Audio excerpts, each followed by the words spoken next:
এই পৃথিবীতে হলো নানি হলো দ্বিতীয় মা।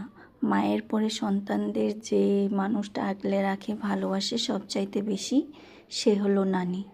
আর দাদি আর ফুপু হইছে বাবার টাকার উপরের ভালোবাসা, আর নানি হলো নিঃস্বার্থের ভালোবাসা। আসসালামু আলাইকুম, সবাই কেমন আছেন? এ কথাটা কেন বললাম?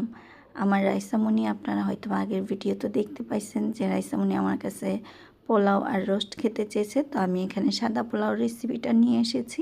তো সে আমাকে যা বলে আমি সাথে সাথে করার চেষ্টা করি, আমার যদি তৌফিকে কুলায়।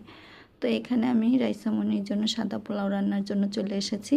তো আমি ফ্রাই প্যানে তেল গরম করে পেঁয়াজ কুচি দিয়ে সব ধরনের গরম মশলা দিয়ে দিয়েছি। আর এখানে পোলাও চালগুলো ধুয়ে ছেঁকে রেখেছিলাম। তো ওইগুলো মশলাগুলো ভাজা হয়ে গেলে আমি এখানে পোলাও চালগুলো দিয়ে ভেজে নিব। পোলাও চালটা আপনারা যতটা ভাজা ভাজা করবেন আপনার পোলাওটা ততই ঝরঝরা হবে।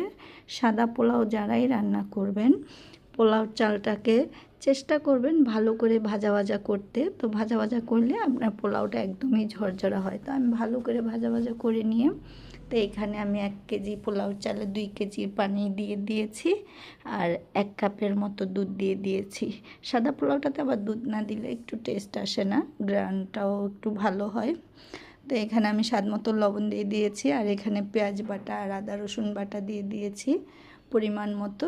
দিয়ে হালকা পরিমাণ একটু চিনি দিয়ে দিয়েছি স্বাদ আসার জন্য, একটু টেস্ট হওয়ার জন্য। তো আমি এখানে নেড়ে দিচ্ছি, নেড়ে একটু ঢেকে দিচ্ছি।